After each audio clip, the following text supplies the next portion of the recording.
अभी प्रॉपर्टीज़ के बाद हम लोग उसके ऊपर कुछ बनाएंगे इसके थ्रू। आप हमें डैशबोर्ड वाला दिखाओगे? हाँ, सब सिखाएंगे, सब सिखाएंगे।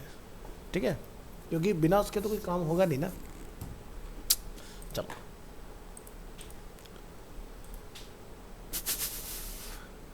आज ऑनलाइन बस यही लोग हैं।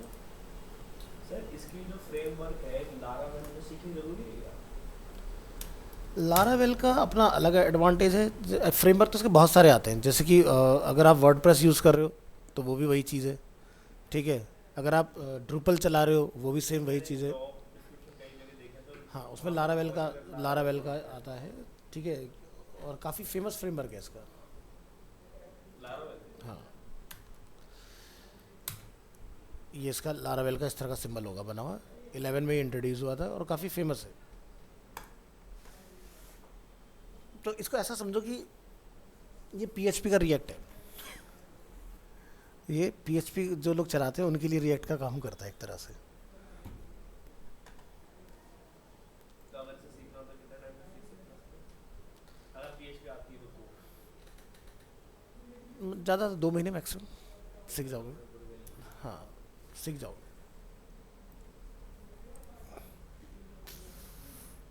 माही एंड हिमांशु 2 लोगों ने ज्वाइन नहीं किया। चलो ठीक है, करते हैं शुरू। 12:30 हो रहे हैं। Local host 12 to 1:30।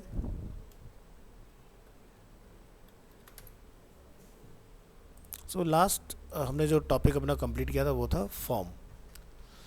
आज हम लोग फॉर्म के बाद देखेंगे इसमें जैसे हम इसको जैम से चलाते हैं, एक वैम से भी चलता है, वो फर्क पड़ता है उससे? 3 चीज़ें होती हैं। वैम्प, जिसको हम बोलते हैं विंडो अपाचे माइस्क्वेल पीएचपी, यानी कि वो होता है सिर्फ और सिर्फ विंडो यूज़र के लिए। विंडो यूजर के लिए। ठीक है, दूसरा आता है मैम्प, मैक अपाचे माइस्क्वेल पीएचपी, जो सिर्फ और सिर्फ मैकिन्टोश यूज़र के लिए होता है। तीसरा यूज़र आता है उबंटू, जिसमें उबंटू लिनक्स जिसको हम बोलते हैं, तो उनके लिए आता है लैम्प, लिनक्स अपाचे माइस्क्वेल पीएचपी। और इन सब के ऊपर आता है जैम्प, एक्स ऑपरेटिंग सिस्टम। यानी कि आप किसी के ऊपर भी, अब जैसे लैम्प है तो सिर्फ लिनक्स के लिए बनाया गया, वैम्प है सिर्फ विंडो के लिए बना, जैम्प है सॉरी मैम्प है सिर्फ मैकिन्टोश के लिए बना। जैम्प जो हम लोग चला रहे हैं, आप इसको लिनक्स में भी चला सकते हैं, आप इसको विंडो में भी चला सकते हैं, आप इसको मैक में भी चला सकते हैं। इसलिए इसके आगे लिखा है एक्स, आगे सब कुछ वही है। तो मतलब एक्स ऑपरेटिंग सिस्टम कोई भी हो, सब पर एप्लीकेबल है। तो ये सबसे एडवांस सीख रहे हो आप।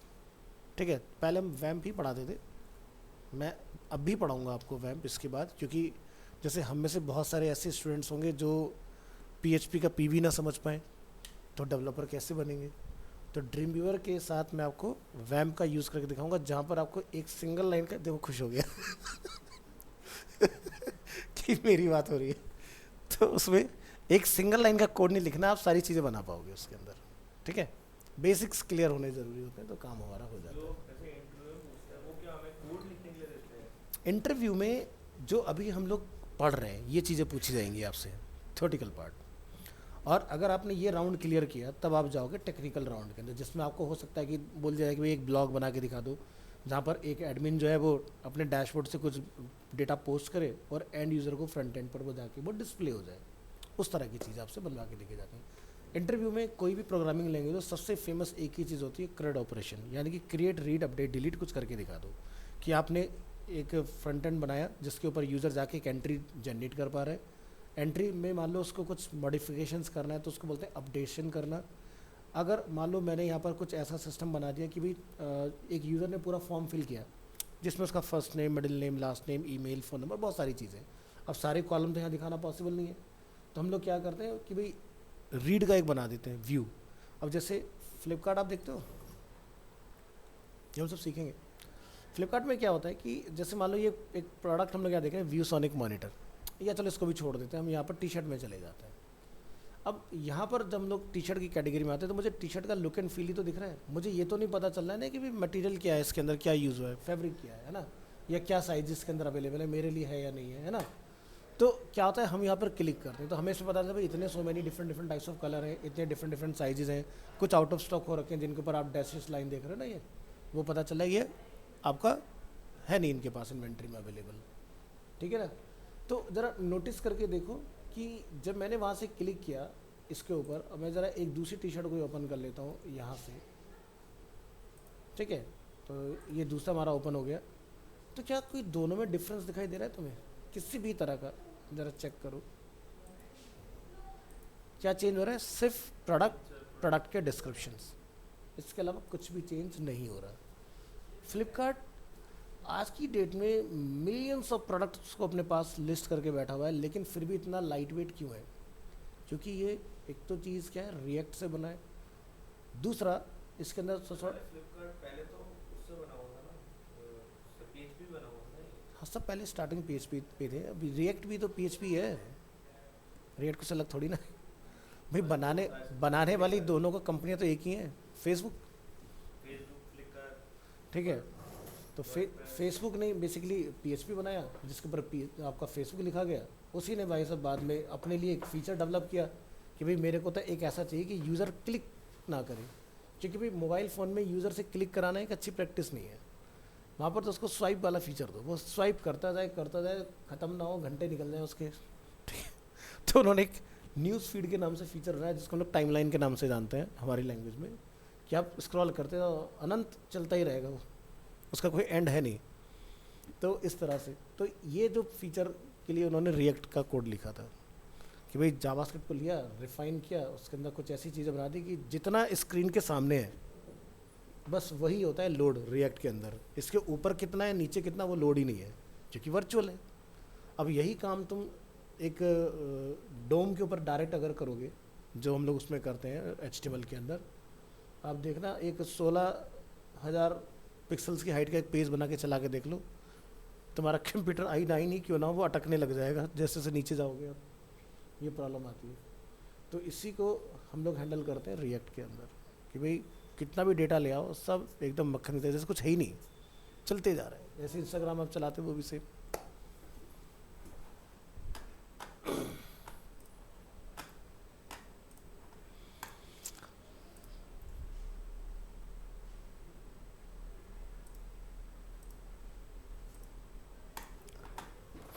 तो फॉर्म के बाद हम लोग एंटर कर रहे हैं पीएचपी में एडवांस सेक्शन के अंदर, जिसमें सबसे पहला पार्ट हमारा आता है date and time. Date and time के अंदर हमारे पास एक यहाँ पर फाइल अवेलेबल है, php dateandtime.php। इस पर आइए और इसको ज़रा हम लोग समझेंगे। और इस फाइल को पैरेलली आप यहाँ पर भी ओपन करके रखिए कि कुछ कोड हमें जो यहाँ पर देखने पड़ेंगे तो वो यहाँ समझ भी लेंगे कि किसके लिए क्या चीज़ चल रही है हमारी। So the PHP date function is used to format a date or time, यानी कि यहाँ पर डेट ऑब्जेक्ट नहीं होता। जावास्क्रिप्ट में क्या चलता है, न्यू डेट ऑब्जेक्ट, यहाँ पर क्या है, डेट फंक्शन, ठीक है।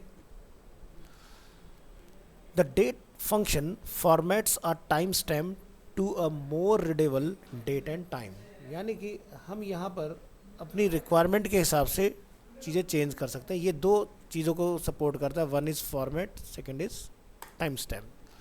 फॉर्मेट पैरामीटर का हम लोग यूज़ किस लिए करते हैं, required specifies the format of the time stamp, and time stamp this is a optional parameter, ज़रूरी नहीं कि आप इसको डिफाइन करें। तो टाइम स्टैम्प की हेल्प से हम अपने टाइम को अपने अकॉर्डिंग स्ट्रक्चर कर सकते हैं, वो नंबर के केस में भी और चाहे तो टेक्स्ट के केस में भी। जैसे मंथ हमें फैब की बात करते हैं तो हम लोग क्या लिखेंगे, 2 लिखेंगे, तो आप 2 लिख लो तो भी फैब ही आएगा, या फिर आप फरवरी लिख दोगे तो भी आपको फैब का ही रिजल्ट मिलने वाला है इसके अंदर। तो ये ऑप्शनल है, specifies a time stamp, default is the current date and time, ठीक है। बाय डिफ़ॉल्ट ये करंट डेट एंड टाइम को रिटर्न करता है अगर आप नहीं लिखते हैं तो। A time stamp is a sequence of character denoting the date and और time at which a certain event occur. तो एग्जाम्पल के लिए आपको डेट अगर गेट करना हो तो डेट कैसे हम लोग गेट करते हैं इसके अंदर, the required format parameters of the date function specifies how to format the date और टाइम।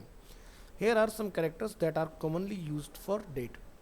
मान लीजिए कि आपने डेट फंक्शन में स्मॉल में लिखा है डी, ठीक है, तो ये रिप्रेजेंट करेगा the day of the month, जो भी आपका आज का करंट होगा। जैसे आज क्या 10 तारीख है, तो जहाँ पर मैं इसको लगाऊंगा वहाँ पर मुझे 10 तारीख रिटर्न आ जाएगी। देखो लिखा रहा है यहाँ पर 10 जुलाई, है ना। अभी दिखाऊंगा सारी चीज़ें, और भी चीज़ें लगी हुई हैं साथ में। एम लिखोगे तो रिप्रेजेंट्स अ मंथ 01 to 12, तो यहाँ पर हमारा मंथ हमें समझ आ रहा है कि भाई 07 किस तरह से आ रहा है। थर्ड है Y, represents a year in 4 digits. अगर कैपिटल वाई लिखोगे तो 4 डिजिट में पूरा ईयर आएगा, और अगर आपने स्मॉल में वाई लिखा तो आपको लास्ट के 2 डिजिट मिलेंगे।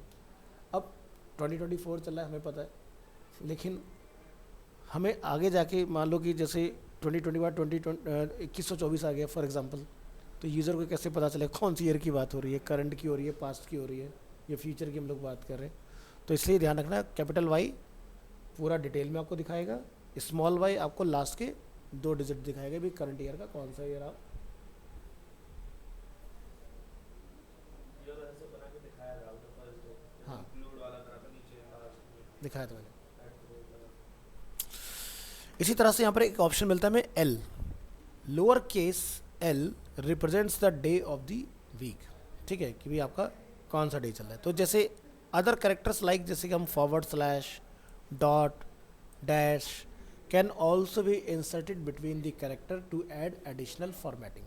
भाई गया the example below formats today's date in 3 different formats, like forward slash के साथ, या पीरियड के साथ हम लोग देख रहे हैं, या डैशेस के साथ हम लोग देख रहे हैं, या फिर करंट डे को हम लोग रिटर्न कर रहे हैं। तो हमारा करंट डे जो कि हमें पता है आज वेडनेसडे है, और बाकी में डेट अपना कंफर्म है। तो ज़रा एग्जांपल को हम यहाँ चल के देखते हैं कि यहाँ पर हमने इसके लिए क्या लिखा हुआ है। तो हमने यहाँ पर लिखा टुडे इज़ अपना स्ट्रिंग है, डेट के अंदर हमने क्या लिखा इन्वर्टेड कोट में y/m/d। अब मुझे पता है ना, मुझे ईयर को अगर पहले लेकर आना है या बाद में लेकर आना है तो मैं उसके आगे पीछे कर दूंगा उसको, तो उसी हिसाब से मेरे को मेरा डेटा रिटर्न आ जाएगा। तो y यानी कि कंप्लीट आपका ईयर आएगा 4 डिजिट का, m से आपका मंथ रिटर्न होगा, d से आपका डेट रिटर्न होगा इसके अंदर। इसी तरह से आप इसको डॉट में लिख सकते हैं, डैश में लिख सकते हैं। एल जैसे कि मैंने आपको बताया ये आपका वीक डे कन्फर्म करेगा कि करंट वीक डे क्या है। तो आप चाहो तो ये चीज़ इसके साथ भी क्लब करके लिख सकते हो कि भाई मेरा वीक डे कौन सा है, करंट कॉमा, देन उसके बाद मुझे डेट डिस्प्ले हो जाए। तो मैं इसको कुछ ऐसे जाके लिख सकता हूँ यहाँ पर, जैसे मैंने लिखा एल कंट्रोल एस, और यहाँ जाके अगर हम लोग देखें इस फाइल को क्या लिखा रहा है वेडनेसडे, इस तरह से। ठीक है, फिलहाल हटा देते हैं ये चीज़। तो जिसको फंक्शन में मानेंगे उसे डायरेक्ट कॉल करेगा। हाँ, ये जावास्क्रिप्ट से बहुत शॉर्टर कोड में काम कर देता है फटाफट से। जावास्क्रिप्ट तो आपको जाके लिखना पड़ता है भाई ये निकालो वो निकालो, यहाँ ऐसा कुछ करने की ज़रूरत नहीं है आप। ठीक है, अब ऑटोमेटिक कॉपीराइट ईयर, जैसे मैंने आपको आपके उस वाले में दिखाया था कि भाई मेरे जो बिज़नेस है ये कब फॉर्म हुआ और टिल ईयर तक, यानी कि जो करंट ईयर है हमारा वहाँ तक का मैं दिखाना है। तो जिसमें लिखा 2010 से 2024, तो हमने क्या करा डेट फंक्शन का यूज़ किया है।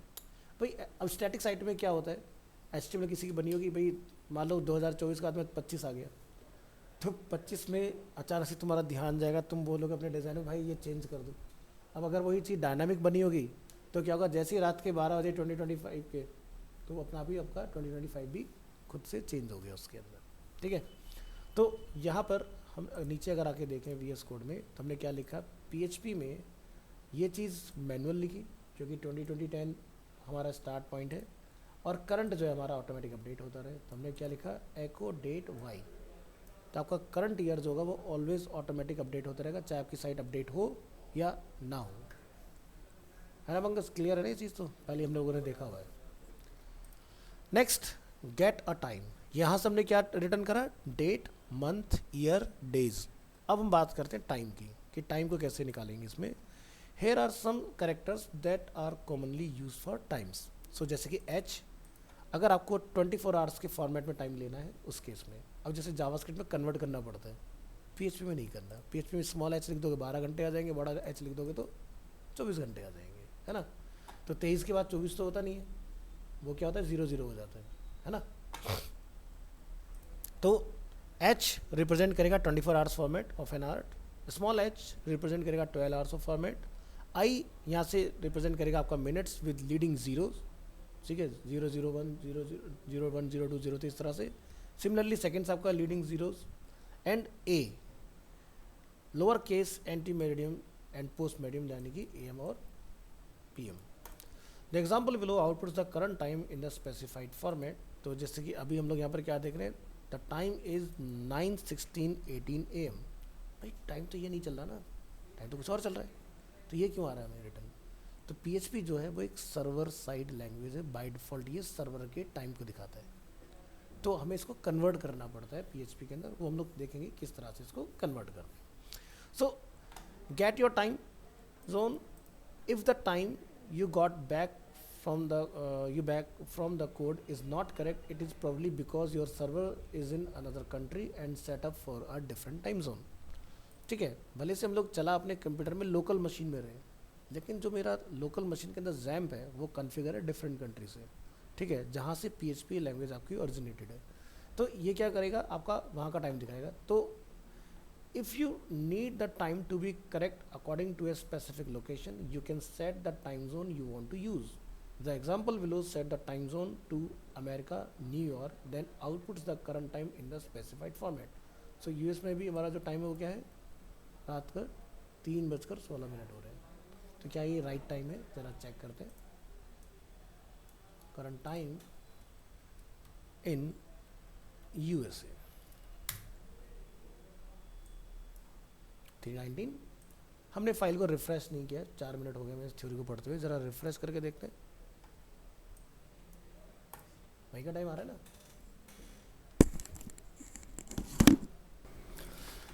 सो यहाँ पर मैं टाइम देखा, हमें USA का रिसीव हो रहा है।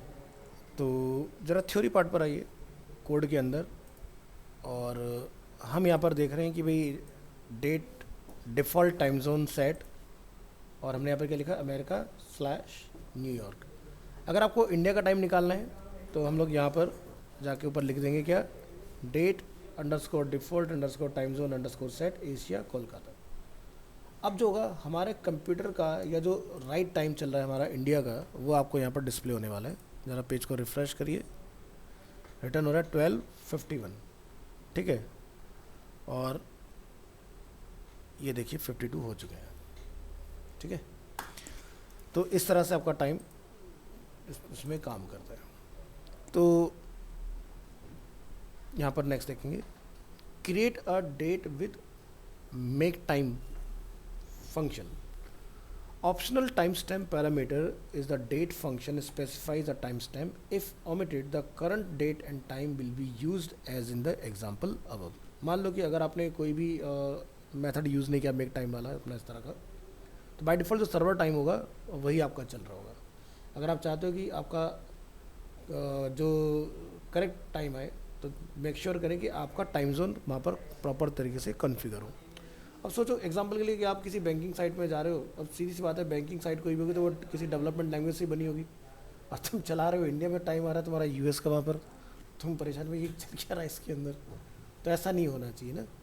तो इसलिए हमें अपना एक कॉन्फ़िगर, जैसे वर्डप्रेस के अंदर जनरली लोग वर्डप्रेस चलाना सीख जाते हैं, अब हम लोग पोस्ट बनाते हैं, उसके अंदर पोस्ट बनाते हैं लेकिन वर्डप्रेस की सेटिंग को कॉन्फ़िगर करते नहीं है। वर्डप्रेस वही सर्वर टाइम पर चल रहा है, तुम पोस्ट डाल रहे हो 12 बजे, टाइम आ रहा है रात का तुम्हारा 3 बजे का, फिर पोस्ट मैंने उस टाइम पर लिखी नहीं है ना। तो वहाँ भी जाके हमें वर्डप्रेस के अंदर भी ये चीज़ें कॉन्फ़िगर करनी पड़ती हैं कि करेक्ट टाइम हमारा डिस्प्ले हो एंड यूज़र को। तो यहाँ पर हम लोग आएंगे optional time stamp parameter in the date function specifies a time stamp. ये वही चीज़ है जो हम लोगों ने सबसे टॉप में देखी थी, यहाँ पर इसकी हम लोग बात कर रहे हैं।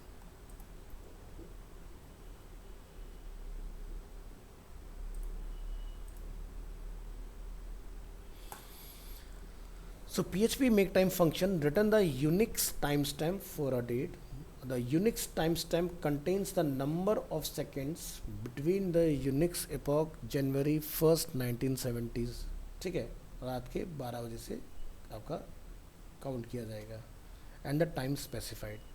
सो मेक टाइम जो है आपका, ये एक ऐसा इसमें फंक्शन दिया गया है जिसमें आप अपने चीज़ें जाके लिखिए, जैसे कि hours, minutes, second, month, day, year, और ये एग्जांपल आपको डेटा आपका रिटर्न करेगा। The example below creates a date and time with the date functions from a number of parameters in the make time function.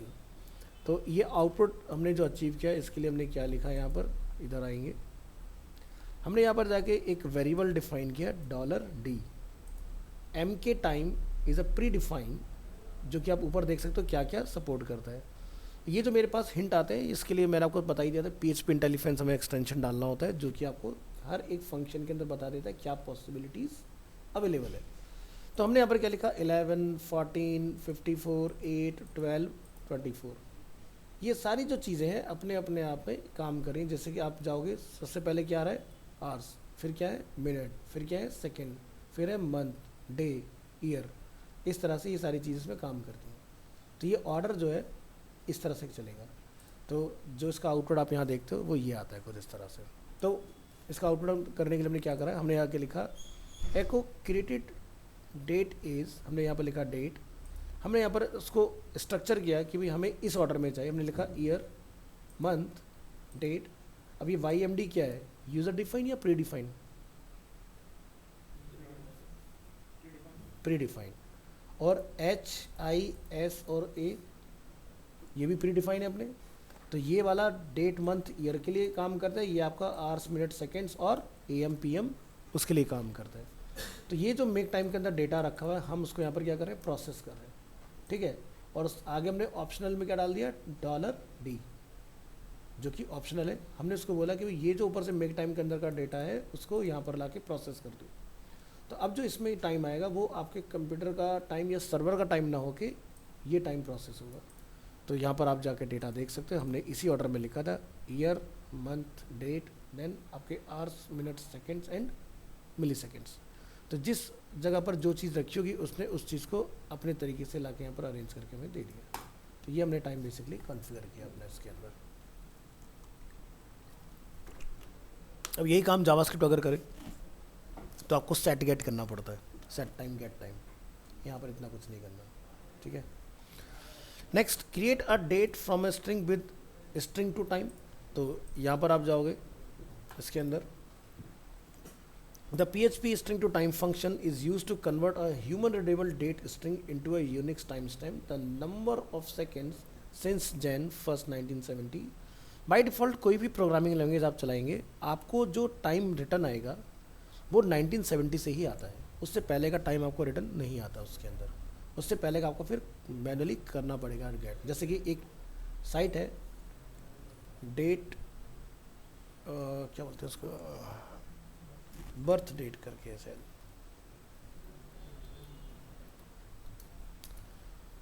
तो जैसे इसमें आप यहाँ जाओगे एज कैलकुलेटर आपको मिलेगा, ठीक है। और जैसे यहाँ पर जाके कुछ भी एक हम लोग ईयर डिफाइन कर देते हैं,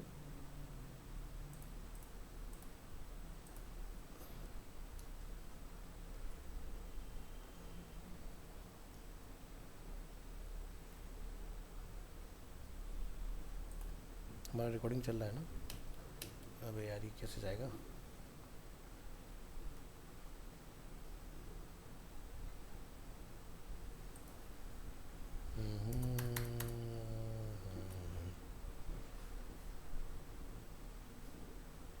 मान लो 10 डाल दो, कैलकुलेटर पर क्लिक करोगे तो ये आपको देख रहे हो सारा डेटा निकाल के देता है कि भाई कितने ईयर हुए, कितने मंथ हुए, कितने वीक हुए, कितने डेज हुए, कितने टोटल नंबर ऑफ डेज, कितने नंबर ऑफ आवर्स आपको इस दुनिया में आए हुए, कितने मिनट हो गए, कितने सेकंड्स हो गए, पूरा डेटा आपको निकाल के दे देगा उसके अंदर से, ठीक है। तो ये भी एक PHP का ही एग्जांपल हम लोग देख रहे हैं जिसमें हमारा टोटल डेटा गेट होके आ रहा है। यार ये क्या ऑन हो गया स्क्रीनशॉट पे, इसको देखना पड़ेगा।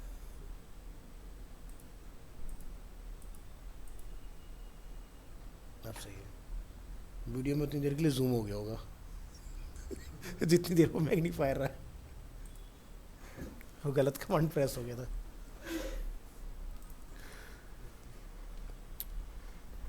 Okay, so string to time में दो चीज़ें चलती हैं, टाइम एंड नाउ, ठीक है। इस तरह से तो हम लोग नीचे आते हैं और यहाँ पर आके हम लोग देखेंगे स्ट्रिंग टू टाइम के अंदर हमने यहाँ पर लिखा है स्ट्रिंग टू टाइम, हमने यहाँ पर लिखा 10:30 PM अप्रैल 15, 2014, ये हमने अपना स्ट्रिंग टू टाइम डिफाइन किया। अब ये टाइम में जब आपका कन्वर्ट होगा तो लिखेंगे echo created date is YMD HISA और $D को स्ट्रिंग टू टाइम को प्रोसेस कर दो टाइम स्टैम्प के अंदर। तो इसका जो डेटा आएगा आपका वो ये रिटर्न होकर आ गया, देखो यहाँ पर है ना। आपका जो डेट है वो है 15, ठीक है। मंथ है आपका अप्रैल 2014, टाइम था 10:30 PM जो हमने यहाँ पर डेटा ऊपर फीड किया। तो नंबर में सब चेंज हो गया, स्ट्रिंग टू टाइम, यानी कि मंथ हमारा था स्ट्रिंग फॉर्म में लेकिन कन्वर्ट हो गया न्यूमेरिक फॉर्म के अंदर इसके अंदर. So PHP is quite clever about converting a string to a date, so you can put in various values. जैसे एग्जांपल के तौर पर आपने लिखा tomorrow, तो कल का ये मुझे बता देगा क्या रहने वाला है. कल क्या डेट रहेगी? 11 तारीख. हमने लिखा नेक्स्ट सैटरडे क्या पड़ेगा, तो इसने हमें क्या रिटर्न कर दिया यहाँ पर उससे रिलेटेड. ठीक है, फिर आप जाओगे, अब क्योंकि इस वीक का जो सैटरडे है वो 13 तारीख को ही आ रहा होगा ना, तो इसलिए हमें यहाँ पर क्या रिटर्न आ रहा है 13. फिर हमने इसको बोला अभी +3 महीने के बाद का बताओ, तो उसने +3 महीने के बाद का बता दिया भाई आपका ये डेट और मंथ रहने वाला है. ठीक है, तो यहाँ पर PHP में ये चीज़ें सेट करना गेट करना बड़ा ही आसान है. बस आप टेक्स्ट के फॉर्म में बताओ, ये अपना प्रोसेस करके आपको रिटर्न कर देगा. However, string to time is not perfect, so remember to check the string you put in there. Because क्योंकि ये सर्वर टाइम के साथ चलता है, पता चला तुमने टाइम जोन नहीं सेट किया तो ये प्रॉमिसिंग रिजल्ट आपको नहीं देगा उस केस में. More date examples, the example below outputs the date for the next 6 Saturdays क्या रहने वाले. तो जैसे कि ये हमें बता रहा है कि अब जो सैटरडे आएगा वो 13th को है, देन फिर 20th को रहेगा, फिर देन 27th, देन 3rd अगस्त, देन 10th, देन 17th. तो आप यहाँ पर जाके सैटरडे का जो डेटा वो मैच करो, तो 13, 20, 27, 3, 10 ऐसे अगर हम लोग नेक्स्ट जाएंगे तो कहाँ तक आ रहा है 17 तक आ रहा है. बिल्कुल सही आया डेटा. क्या किया इसके लिए, पीछे चलते हैं. यहाँ पर हमने जाकर डिफाइन किया start date, string to time में लिखा हमने सैटरडे. एंड डेट पर हमें लिखा स्ट्रिंग टू टाइम +6 वीक का हमें डेटा चाहिए. कहाँ से चाहिए, स्टार्ट डेट से, यानी कि हम इसको बता रहे हैं सैटरडे का हमें डेटा बताओ. हमने लिखा वाइल लूप में start date is less than end date, क्योंकि स्टार्ट डेट सैटरडे है, एंड डेट +6 वीक का डेटा इसके पास अवेलेबल. हमने लिखा echo date M and D, तो M मतलब मंथ, D मतलब डेट. ठीक है, कैपिटल M लिख रहेंगे. तो यहाँ पर हमने क्या लिखा, स्टार्ट डेट को इसमें कॉल किया, BR लगा दिया. जब तक आपका ये पूरा ना हो जाए तब तक हर बार ये +1 वीक का गैप बनाता रहे. अगर ये नहीं लिखेंगे तो ये क्या करेगा, कॉन्टीन्यूटी में चलाता जाएगा सारी डेट्स. तो जैसे आपको याद होगा हमने जब जावास्क्रिप्ट पढ़ी तो उसमें हमने नंबर को 10 का जंप किया था उसके अंदर, तो वैसे हम लोग यहाँ पर क्या लिखा +1 वीक का जंप हर बार जब भी लूप मेरा रिपीट होगा, तो उसने हमें इस तरह से रिटर्न करना स्टार्ट कर दिया इसका डेटा. सो नेक्स्ट देखो, यहाँ पर हमने लिखा D1 D2 string to time July 4th. ठीक है, यहाँ पर लोग लिख रहे हैं इसके अंदर एक टाइम की भाई math.seal. सील जो है यहाँ पर मैथ करके नहीं चलता है, सील मैथ का आपका पार्ट है, मैथ ऑब्जेक्ट का, तो डायरेक्टली काम करेगा. तो हमने लिखा D1 माइनस टाइम. ठीक है, और यहाँ पर लिखा 60 60 24. अब 1 घंटे में कितने मिनट होते हैं, 60 मिनट होते हैं. 1 मिनट में कितने सेकंड होते हैं, 60 सेकंड होते हैं. और पूरा दिन कितने घंटे का होता है, 24 घंटे का. बस, तो हमने यहाँ पर ये कैलकुलेट करा है, echo there are D2 days until 4th of July.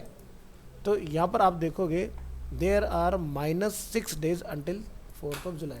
भाई 6 क्यों आ रहा है, आज 10 तारीख है, यानी डेट लैप्स कर गए ना आपके, तो इसलिए क्या चल रहा है, नेगेटिव में दिखा रहा है. अगर हम पीछे होते तो मुझे आगे के बता दो भाई इतने डेज रह गए, तो जैसे काउंटडाउन वगैरह हम लोग जो निकालते हैं कि भाई कितना रिमेनिंग वाला पार्ट है, ये इस तरह से काम करता है आपका. तो ये है आपका बेसिकली डेट, जिसका आप आगे चल के अपना अलग अलग तरीके से यूजेस देखोगे. बट यहाँ पर कंपैरेटिवली जावास्क्रिप्ट डेट को हैंडल करना काफ़ी आसान है. न्यू वगैरह कुछ नहीं लगाना है, डेट स्मॉल में जाएगा. उसके अंदर आपने बस अपने ये पैरामीटर्स ध्यान रखने क्या क्या ये चीज़ें एक्सेप्ट करता है, DMYL, और यहाँ से H कैपिटल 24 घंटे के लिए, स्मॉल 12 के लिए, I मिनट्स के लिए, S सेकेंड्स के लिए, A AM और PM के लिए, इस तरह से. नेक्स्ट यहाँ पर आपको टॉपिक मिलेगा इंक्लूड. इंक्लूड मैं आपको बहुत पहले ही पढ़ा चुका हूँ. ठीक है, याद होगा आपका Day 1 की जो क्लास है उसके अंदर हम लोगों ने हेडर फुटर हर एक पेज के अंदर इंक्लूड करना सीखा था. ठीक है, तो PHP इंक्लूड, यहाँ पर इस फाइल को हम लोग करेंगे ओपन.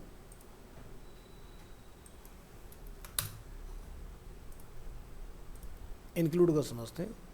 तो 2 चीज़ें आती हैं, वन इज़ इंक्लूड और सेकेंड इज़ रिक्वायर. दोनों का अपना एक बढ़िया रोल है. जैसे कि द इंक्लूड और require statement takes all the text code markup that exist in the specified file and copies it into the file that uses the include statement. मान लो मेरे पास एक पेज है A, एक पेज है B. ए page के अंदर मुझे बी पेज का मैटर कॉल करना है, तो आप इंक्लूड कर दो, तो बी पेज का पूरा कोड आपका ए पेज के अंदर आ जाएगा, या बी पेज में ए पेज का डालना सिमिलरली वहाँ पर भी वर्क करेगा। सो इंक्लूड जब हमने किया था अपना हेडर और फुटर, तो वो क्या कर रहा था, home, service, about, portfolio, contact सभी के अंदर एज इट इज़ डेटा ला के कॉल कर देता है। यानी कि जब एक एंड यूज़र इंडेक्स पेज को कंट्रोल यू करेगा तो उसको ये नहीं पता चलेगा कि हेडर फुटर अलग से बनाया गया या उसी पेज में रखा गया। एंड यूज़र को दिखेगा सब एक है, बट मुझे पता है बीइंग अ डेवलपर कि भी मैंने इन चीज़ों को अलग अलग ब्रेक करके डाला हुआ है, ठीक है। जिसका बेनिफिट क्या देखा हम लोगों ने कि भाई मान लो क्लाइंट कहता है कुछ चेंजेस कर दो, तो मुझे सभी पेज के हेडर में जाके चेंज करने नहीं, क्योंकि हर एक पेज का जो हेडर है वो क्या है, कॉमन है। एक में किया, ग्लोबली सब में अपडेट हो गया, like external CSS। So PHP include and require statements. So यहाँ पर थोड़ा सा पहले देखेंगे, including files is very useful when you want to include the same PHP, HTML और text on multiple pages of a website. So जैसे कि हमारी वेबसाइट जो होती है तो उसके अंदर हेडर और फुटर कॉमन रहता है। जैसे फ्लिपकार्ट के आप किसी भी पेज पे चले जाओ, नेविगेशन थोड़ी ना बदल जाता है ना, सिर्फ लैंडिंग पेज का डिफरेंट आता है, बाकी सब पर एक जैसा है। किसी भी प्रोडक्ट पे आप चले जाओगे, ठीक है। अब कल को मान लो उन्हें कोई कैटेगरी अपनी डेप्रिकेट करनी हो, बंद करनी हो, भाई हम अब से टी-शर्ट नहीं बेच रहे, तो सोचो इतने करोड़ों प्रोजेक्ट पेजेस पे जाकर थोड़ी ना टी-शर्ट बंद करके आएंगे वो लोग, एक जगह से चेंज करेंगे, पूरी वेबसाइट में ऑटोमेटिकली बंद हो जाएगा हमारा part. So PHP include and require statement, it is possible to insert the content of one PHP file into another PHP file before the server executes it. With the include or require statement, the include and require statements are identical except upon failure.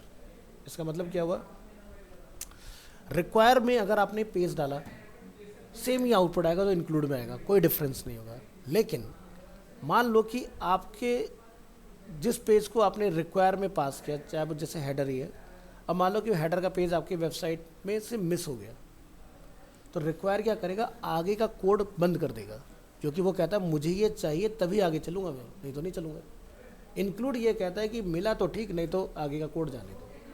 तो जैसे कि इसका use हम लोग कहाँ करते हैं, जैसे एग्जाम्पल के तौर पर हम लोग साइन इन साइन अप बनाते हैं। साइन इन साइन अप के पेज में डैशबोर्ड पे वही बंदा पहुँचेगा जो बंदा रिक्वायर की फॉर्मेलिटी को पूरी करके आएगा। अगर उसने रिक्वायर की फॉर्मेलिटी को पूरा नहीं किया, हमने वहाँ पर बाय मिस्टेक इंक्लूड का कोड लगाया होगा, तो क्या होगा, यूज़र एरर करने के बाद भी बाईपास हो जाएगा हमारा लैंडिंग पेज के ऊपर, जो कि गलत है।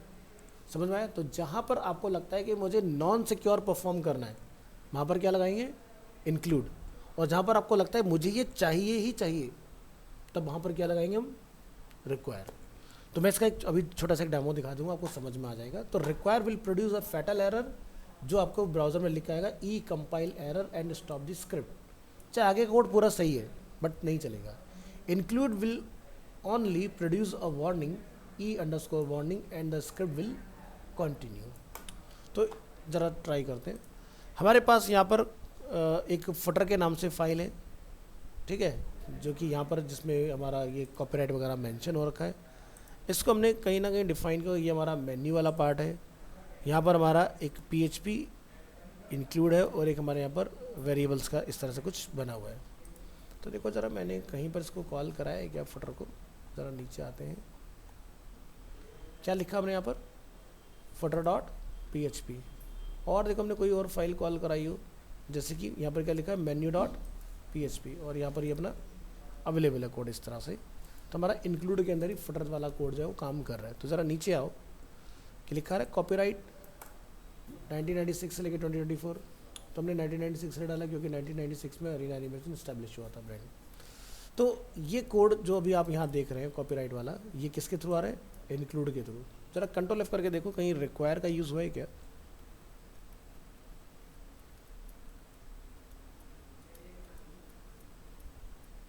रिक्वायर से कोई भी डेटा हमारा भी नहीं आ रहा है। तो चलो हम क्या करते हैं, यहाँ पर इस वाले पार्ट को रिप्लेस कर देते हैं रिक्वायर। रिक्वायर कर दिया हमने। अब क्या कोई चेंज आएगा, कुछ भी चेंज नहीं आएगा, सब कुछ वैसे ही काम करोगे जैसे पहले चल रहा था, ठीक है, ऐसे ही चल रहा है ना। अब मान लो आपका, मैं फाइल रिमूव नहीं कर रहा हूँ, मैं यहाँ पर फाइल का नेम गलत कर देता हूँ। मैंने क्या लिखा, फुटर्स। अब इस नाम की तो कोई फाइल है नहीं हमारे पास। फाइल को ज़रा सेव करो और ब्राउज़र में आओ। क्या हुआ, जहाँ पर गड़बड़ हुई, उसके आगे का कोड पूरा बंद हो गया आपका, चाहे हमने सब कुछ सही क्यों ना डिफाइन किया हो, ठीक है। बट यही काम अगर मैं इंक्लूड के साथ करता हूँ तो इंक्लूड मुझे एरर देगा और आगे निकल जाएगा। क्या बोला भाई, ये जो गड़बड़ हुई है यहाँ पर, इसके बाद आगे सब कुछ कंटिन्यू है। अब एक बड़ी कमाल की बात है कि पीएचपी के एरर जो होते हैं वो आपके कहाँ दिखते हैं, सिर्फ और सिर्फ लोकल होस्ट पर। अगर आपकी वेबसाइट लाइव है तो ये एरर वहाँ पर लाइव साइट पर नहीं आते, तो यूज़र को कभी पता ही नहीं चलेगा यहाँ से कुछ मिस हुआ या नहीं है। ये सिर्फ डेवलपर को पता होता है, ये नहीं कि आपका यहाँ से कोड ही ख़राब हो गया। हाँ, ये ज़रूर फील होगा कि भाई कुछ डेटा मिसिंग है यहाँ पर, क्योंकि पेज इनकम्प्लीट दिखाई देगा ना, फुटर नहीं आ रहा होगा उसके अंदर, है ना। तो यहाँ पर आप देख रहे हो क्या लिखा है, वार्निंग में हम लोग यहाँ पर देख पा रहे हैं हमें एक एरर इसने थ्रो किया है इसके अंदर। तो ये देखो क्लियरली बताता है कि क्या दिक्कत है इसके साथ। तो कह रहा है include footers dot PHP failed to open stream, no such file और डायरेक्टरी इन दिस फोल्डर। तो क्या कह रहा है, लाइन नंबर 54 जो आपका वो एरर कर रहा है इसके अंदर। जैसे ये पार्ट सही होगा तो आपका ये चल जाएगा। थोड़ा आगे बढ़ोगे तो दो चीज़ें और आती हैं, include once and require once, ठीक है, कि भाई एक ही बार चेक करना है, बार बार नहीं चेक करना है। तो जब बैकएंड के साथ काम करते हैं तब हम लोग उसका यूज़ करते हैं।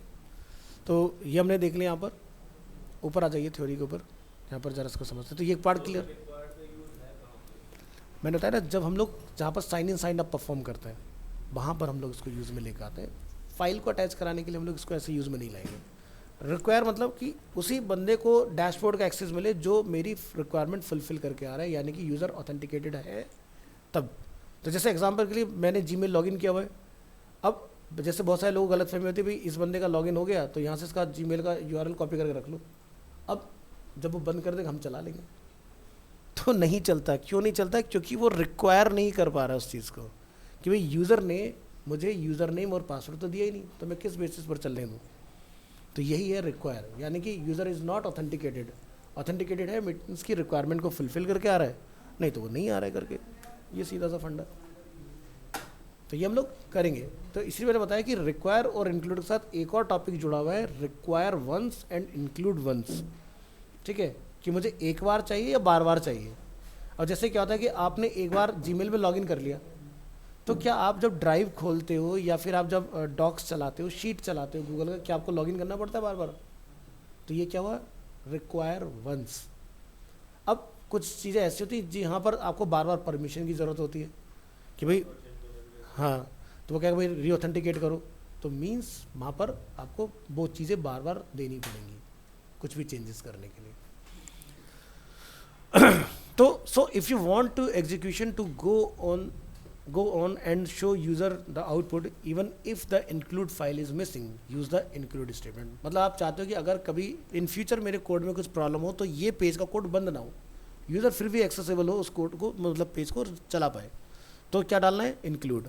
Otherwise in case of framework, CMS और complex PHP applications, coding always the require statement to include a key file to the flow of execution. Means key of execution क्या है कि यानी कि जैसे मैंने आपको बताया एग्जांपल, एक यूज़र आता है, लॉगिन का बटन दबाता है, लेकिन अगर उसने यूज़र नेम पासवर्ड नहीं दिया, मेरी रिक्वायरमेंट पूरी नहीं हुई, तो यूज़र उस पेज को विजिट नहीं करेगा जो बेसिकली साइन अप के बाद में या साइन इन के बाद में यूज़र को डिस्प्ले होगा।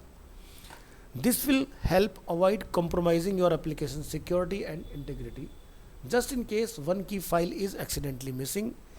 Include files saves a lot of work. This means that you can create a standard header, footer or menu file for all your web pages. Then when the header needs to be updated, you can only update the header include file।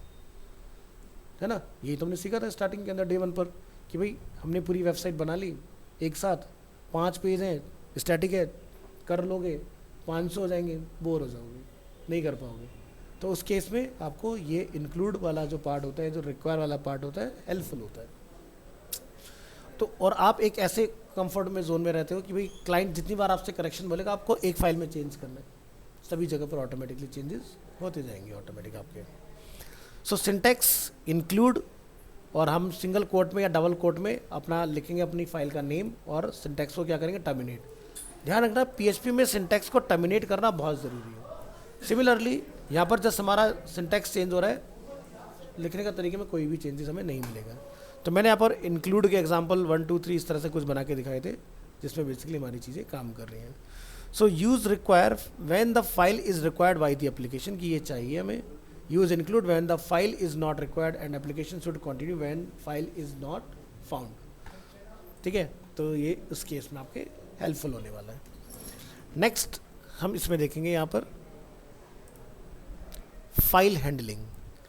File handling जो आपका topic है इसके अंदर PHP, जैसे कि हम लोग बात करते हैं क्रेड ऑपरेशन की, ये फाइल बना भी सकता है, ठीक है, रीड भी कर सकता है, राइट भी कर सकता है और अपडेट भी कर सकता है। ये सारे काम PHP यानी कि कोई भी डायनामिक लैंग्वेज जो होती है हमारी, वो ये सारे काम कर सकती है।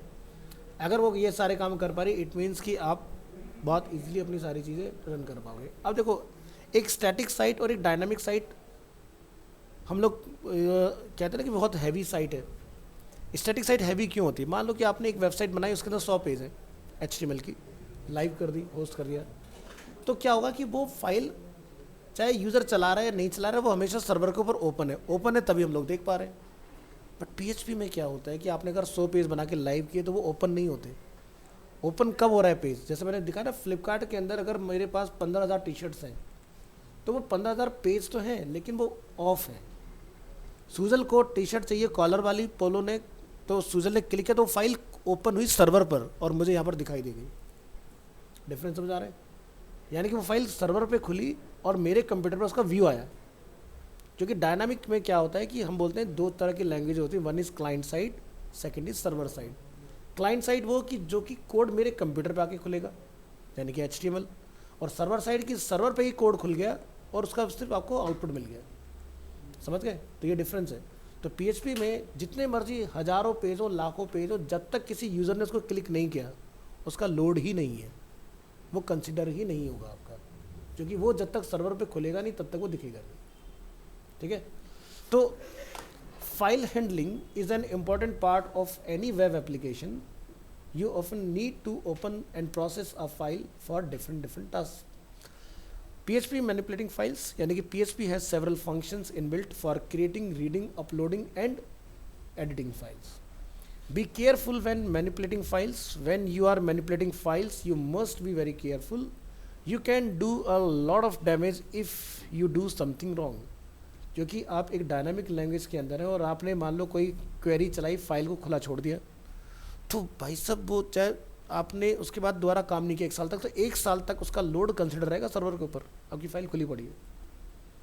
तो इसलिए फाइल प्रोसेसिंग के टाइम पर ऐसी चीज़ों का जो काम कराया जाता है वो डेवलपर करते हैं जो एक्सपीरियंसड है।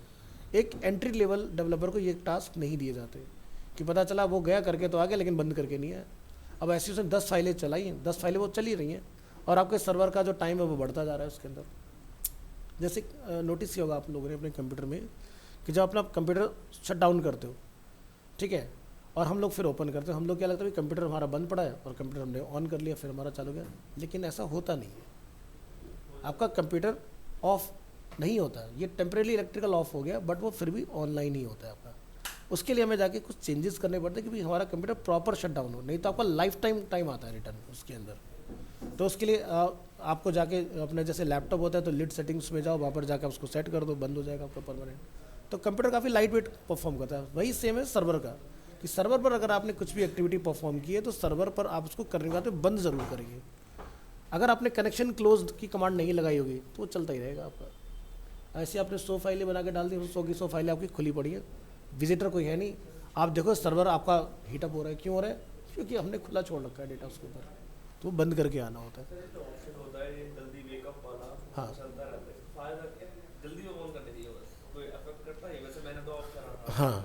सिस्टम में ऐसे 3 दिन से था वो चालू ही था। देखो मैं आपको बताता हूँ, कंप्यूटर में डेस्कटॉप में फीचर नहीं होता हाइबरनेट करने का, लैपटॉप में फीचर होता है हाइबरनेशन का। हाइबरनेशन क्या होता है? जैसे कि हम लोग साईफाई मूवी देखते हैं, साइंस फिक्शन, तो उसमें दिखाते हुए हाइबरनेट हो रखा है बंदा, यानी कि वो फ्रीज है और जब उसको आप जगाओगे तब वो अपना काम करना स्टार्ट कर देगा। लैपटॉप में हाइबरनेशन जो फीचर दिया जाता है उसको बहुत सोच समझ के इस्तेमाल करना चाहिए, क्योंकि हाइबरनेशन के अंदर मान लो कि मैं एक गाना सुन रहा था, मैंने फ्लैप बंद कर दिया, ठीक है, अब जब फ्लैप खोलोगे पासवर्ड डालोगे आपका गाना वहीं से चालू हो जाएगा फिर से। ये आपकी हार्ड ड्राइव के लिए बहुत बड़ा रिस्क है। ऐसे केस में सबसे ज़्यादा हार्ड ड्राइव ख़राब होती है। ये इमरजेंसी के लिए ठीक है बट लॉन्ग प्रैक्टिस में सही नहीं है। दूसरा, आपकी बैटरी सबसे जल्दी ख़राब होती है हाइबरनेट करने से।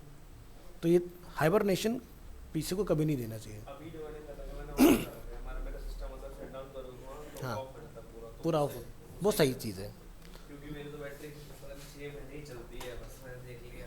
लैपटॉप के अंदर पता नहीं क्या चक्कर है। ऐसा तो नहीं कि मतलब कि स्लीप मोड में डाल के छोड़ देते हो तो लाइट वाइटें सब बंद हो जाती हैं, वो तो नहीं करते ना। वो पूरी प्रॉपर सेटिंग मैंने ऑफ करी है, मुझे पता है कहाँ से होता है। हाँ, तो वो स्लीप मोड भी नहीं होना चाहिए लैपटॉप के अंदर, क्योंकि स्लीप मोड जो होता है वो भी मेमोरी यूज़ करता है। इसके अंदर कि शट डाउन करने के बाद भी सारी सेटिंग चेंज भी कर दी मैंने, लेकिन चलती रहती है पावर बटन। जलती रहती ना।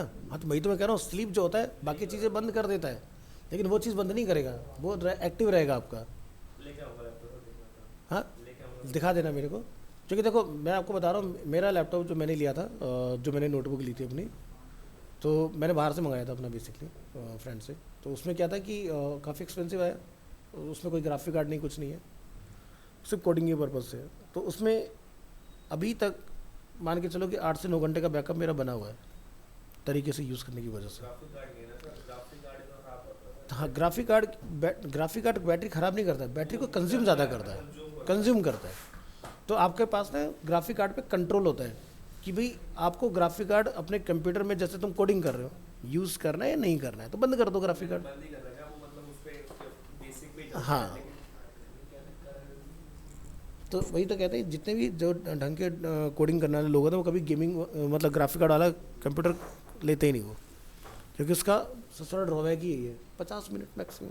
आप आज के दिन कोई भी गेमिंग सीरीज़ खरीद के ले आओ लैपटॉप के अंदर, हद मार के 50 मिनट से तुम गेम खेलो या मत खेलो, चला जाएगा। और बैटरी सबसे जल्दी आपकी ख़राब होगी उसके अंदर, क्योंकि बैटरी का सीधा सा फंडा है, जितना ज़्यादा चार्ज करोगे उतनी जल्दी ख़राब होगी, क्योंकि साइकिल्स ख़त्म हो जाती है ना। चलो, तो ये जो हम लोग यहाँ पर समझ रहे हैं, be careful when manipulating files, तो यहाँ पर ये हमें ध्यान रखना है कि जब भी आप कुछ करके आओगे तो कनेक्शन क्लोज ज़रूर करके आना है, नहीं तो फाइल आपकी ओपन ही रह जाएगी सर्वर के ऊपर। So common errors like editing the wrong file, filling a hard drive with garbage data and deleting the content of a file by accident, इस तरह की आपसे चीज़ें हो सकती हैं। सो पहला PHP के अंदर फंक्शन आता है फाइल को रीड करने के लिए, read file function. Read file function reads a file and writes it to the output buffer. Assume we have a text file called demo.txt stored on the server and that look like this. जैसे मैंने कुछ full form यहाँ डाली, HTML, DHTML, SHTML, CSS। इसको ज़रा यहाँ पर आइए और इस फाइल को यहाँ से जाके ओपन कर लो। इसके अंदर कुछ नहीं है, सिर्फ इस तरह से हमारा डेटा डाला हुआ है। यहाँ पर आएंगे और इस फाइल को ओपन करेंगे। हमने यहाँ पे क्या लिखा, PHP में रीड फाइल फंक्शन और demo.txt को हमने यहाँ पर लाके कॉल कराया और इसका हमें आउटपुट डायरेक्टली ब्राउज़र में देखने के लिए मिल रहा है। The read PHP code to read the file and write it to the output buffer as follows. The read file functions return the number of bytes read on success. Example, अगर हम लोग नीचे यहाँ देखें तो हाइपर टेक्स्ट मार्कर लैंग्वेज, ये पूरा जो हमने देखा यहाँ पर, तो इसको कितना मिला इसके अंदर data, 150 characters including white space. The read file function is useful if all you want to do is open up a file and read its contents. अगर आपको सिर्फ फाइल को एक्सेस करना है, रीड करना है और छोड़ देना है, उस केस के लिए आपका रीड फाइल सही है। बट अगर आपको रीड और राइट दोनों कर रहे हैं तो हम लोग फिर इसमें लगाते हैं फ्लैग, जैसे कि डब्ल्यू क्या हो जाएगा, राइट के लिए हो जाएगा। ठीक है, तो डिफरेंट टाइप्स ऑफ आपको इसमें मिलेंगे फ्लैग्स, जिसकी हेल्प से हम लोग अपने फाइल को रीड भी करेंगे, अपडेट भी करेंगे। राइट में दो काम होते हैं जो कि हम लोग नेक्स्ट क्लास में सीखेंगे कि भाई अगर फाइल है तो वो उसको ओपन करेगा और उसके अंदर डेटा वो राइट कर देगा, अगर नहीं है तो बना देगा, फिर ब्लैंक फाइल को ओपन करके लेकर आएगा। तो वो फ्लैग भी बहुत सोच समझ के लगाने, पता चला कि आपने एग्जिस्टिंग डेटा को रिप्लेस कर दिया नई कमांड के साथ, तो इस चीज़ का भी हमें बहुत ज़्यादा ध्यान रखने की ज़रूरत होती है। सो आज हमारी दो चीज़ें कंप्लीट हुई है। तीसरा फाइल हैंडलिंग का इंट्रोडक्शन अपना स्टार्ट हुआ है, जिसके अंदर अभी हम लोग ने सिर्फ रीड फाइल फंक्शन देखा है। ठीक है, नेक्स्ट इसके अंदर हम लोग क्रिएट, रीड, अपडेट, डिलीट सारी चीज़ें देखें किस तरह से काम करते हैं।